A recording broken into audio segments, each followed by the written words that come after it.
बिस्मिल्लाहिर्रहमानिर्रहीम अस्सलाम वालेकुम। This is Mohammad Hamza.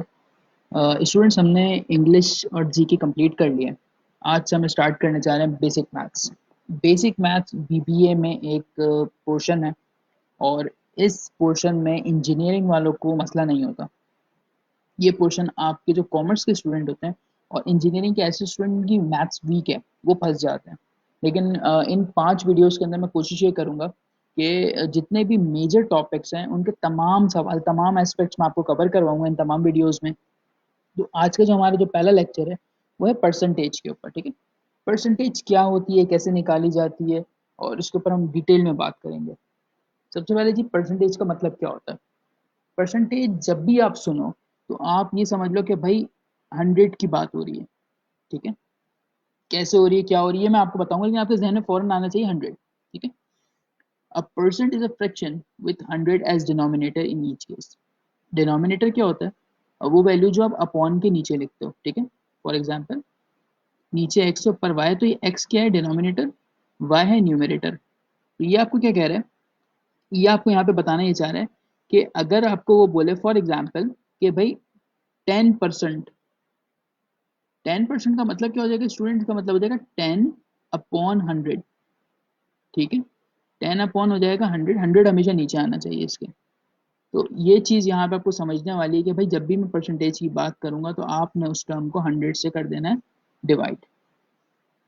Okay, symbol आपको पता है परसेंटेज में इस्तेमाल होता है। यहाँ पे मेंशन है सो x% मीन्स x हंड्रेड्स। अभी क्लियर हो गई बात? तो जब भी x% की बात आएगी तो आप क्या लिखोगे?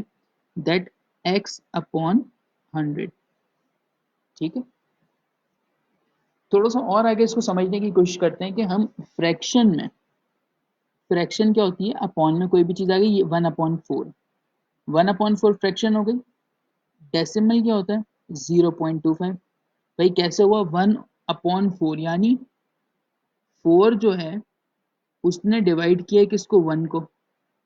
अब स्टूडेंट परेशान होते हैं सर बगैर कैलकुलेटर के ये किस तरीके से हम सॉल्व करते हैं। सबसे पहले तो आप देखें कि 4 1 से डिवाइड नहीं होगा। सबसे पहले आप पॉइंट लगाएंगे और आप यहाँ से 0 उठा लेंगे।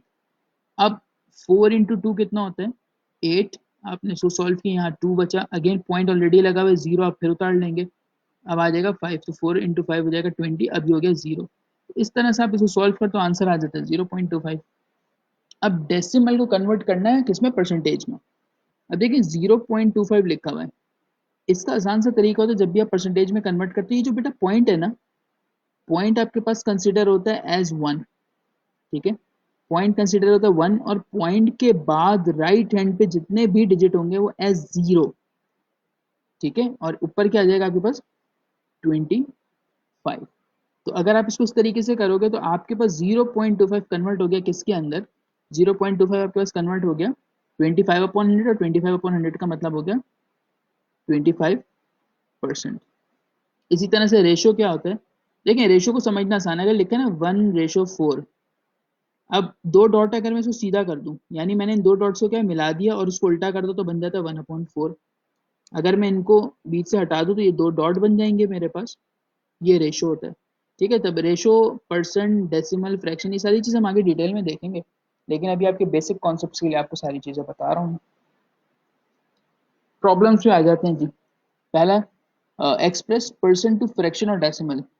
20% को अगर आप परसेंटेज में देखो तो बनता है 20/100, और इसको आप सॉल्व करो तो बनेगा 0.20। ठीक है, इसी तरह से फ्रैक्शन में 0.25 ये हमने पहले देख लिया सारा। 0.005, 0.005 अब कहे भाई कितने परसेंट होगा, तो आपने सिंपल इसको करना क्या है? आपने इसको सिर्फ कन्वर्ट करना है। कन्वर्ट आप इस वे के अंदर करोगे जो हम पहले डिस्कस कर चुके हैं। ठीक, okay. 10% of 80 is calculated by, देखिए कह रहे 10% ऑफ 80, 80 का 10% कितना होगा? 80 का 10% कैसे निकालोगे? देखो, जो भी आपके पास नंबर होगा सबसे पहले आपने वो नंबर टोटल लिख देना है 80। ठीक है, आपने किसका निकालना है? आपने 80 का लिख दिया। कितना निकालना है? 10%। 10% से क्या मुराद है? अब देखिए मैंने 10% लिखा, अब मैं आपको बताऊँ 10% से क्या मुराद है। 10% से मुराद ये है कि इट इज 10/100। उसके बाद 0 से 0 कैंसिल आउट कर दो, उसके बाद सिंपल मैथमेटिक्स है और 8 आंसर आ जाएगा इसका, ये जो सोल्यूशन हुआ यहाँ पे। ठीक है जी। तो इस तरह से आप किसी भी नंबर की परसेंटेज निकाल सकते हो। अब ये देखें 30 इज व्हाट परसेंटेज ऑफ 120। अब यहाँ पे सवाल क्या है कि 30 जो है वो कितना परसेंट है 120 का। तो अब यहाँ पे आपको एक छोटा सा फॉर्मूला मैंने यहाँ पे आपके लिए मेंशन कर दिया, इज अपॉन ऑफ। यहाँ देखें इज क्या है 30, तो आप यहाँ पे क्या लिख दोगे 30, ऑफ क्या है 120, तो ऑफ आ जाएगा नीचे। ये बात आपको समझ आ गई। आपने क्या करना है, इज अपॉन ऑफ लिखा और उसको मल्टीप्लाई कर दिया 100 से, तो आपके पास परसेंटेज आ जाती है यहाँ पे। मैं इसलिए इस पे इतना टाइम दे रहा हूँ, आराम से आपको सारी चीजें बता रहा हूँ ताकि आपको एक बेसिक कॉन्सेप्ट क्लियर हो जाएगा स्टूडेंट, उसके बाद परसेंटेज आपके लिए बिल्कुल हलवा हो जाएगी, आप सारे सवाल आराम से कर सकते हो। ठीक है, तो होप सो कि आपको 30 इज व्हाट परसेंट ऑफ 120 समझ आ गया होगा। अब तीसरा सवाल देखते हैं, 1/2 इज व्हाट परसेंट ऑफ 1/3। इसको थोड़ा सा मैं क्लियर कर लेता हूँ यहाँ पे। Okay, 1/2 is what percentage of 1/3। अब देखें इज, तो इज हमने कहाँ पे रखना था, इज हमने रखना था ऊपर, ये रहा। ठीक है, तो 1/2 हम ऊपर रखेंगे और ऑफ हम क्या रखेंगे इसके नीचे। ठीक है, जब ऑफ नीचे रखा तो उसके बाद उसको हमने ऊपर ले गए, यानी डिवाइड हो तो ऊपर जाके मल्टीप्लाई हो गया, आंसर 150% आ गया इसका। 3 सवाल है, तीनों को लाजमी ट्राई कीजिएगा। मजीद अब चीज़ें थोड़ी सी आपके लिए डिफिकल्ट हो जाएंगी। कह रहा है डैश यानी एक्स ऑफ 250 इज 25। कितने परसेंट 250 का 25 आएगा।